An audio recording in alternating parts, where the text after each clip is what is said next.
జయ హో పత్రిజీ. స్వాధిష్టాన క్వాలిటీ ఏంటి అంటే రుచి, భావన. మనము ఆ భావన వల్ల ఇక్కడ మనం అన్నీ అనుభూతి చెందుతాం.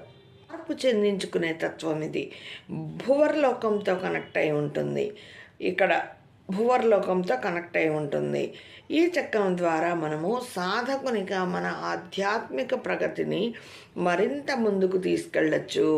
పత్రిజీ సార్ మనల్ని నిచ్చెనెక్కించి ఫస్ట్ స్టెప్లో వదిలేశారు, అన్నీ నేర్పించారు, ఇక ఎక్కండయ్యా అని.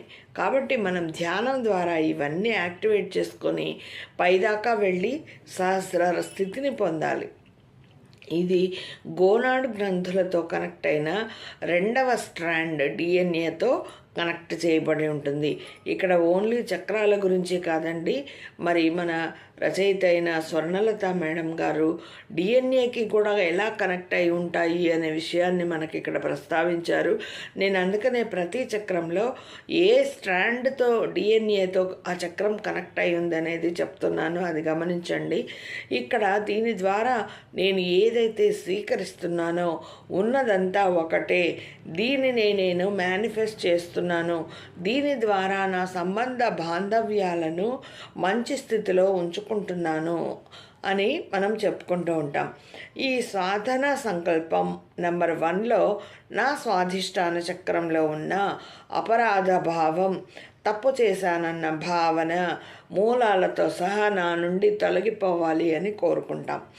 రెండవది, మనం సంకల్పాలు ఎందుకు చేసుకుంటాము ధ్యానంలో అంటే, నాలో ఉన్న అవన్నీ కూడా ఏవైతే ఉన్నాయో గట్టి సంకల్పం చేసుకుంటే అవన్నీ అవుతాయి. ధ్యానానికి ముందర కూడా మనము ఆధ్యాత్మికంగా పూజల రూపంలో, భక్తి రూపంలో అక్కడ ఉన్నప్పుడు కూడా మనము డిగ్రీ లెవెల్లో ఉన్నప్పుడు కూడా సంకల్పాలు చేసుకొని దేవుడితో మాట్లాడి, దేవుడితో కొట్లాడి మనం అన్నీ నెరవేర్చుకున్నాం. అది నమ్మకమో మన విశ్వాసమో ఏదైతే 90% నెరవేరాయి, 10% నెరవేరలేదు అంటే అది మన పూర్వజన్మంలో మనం చేసుకున్న ఇది అని మనం అప్పుడు కూడా తెలుసుకున్నాం. మరి ఇప్పుడు కూడా పూర్వజన్మలో ఏదైనా కర్మలు ఉంటే ఈ కోరికలు తీరవు అంటూ ఉంటారు. అందుకే కృష్ణ భగవానుడు ఏం చెప్తారంటే, గత జన్మ కృతం పాపం రోగపీడ్యతే. మరి నేను ఇంత ధ్యానం చేస్తున్నాను, నాకు మోకాళ్ళ నొప్పులు తగ్గలేదు అని చాలామంది అంటారు, నెక్ పెయిన్ తగ్గలేదు, నడుము నొప్పులు తగ్గలేదు అంటారు. వాటికి కారణం ఏంటి?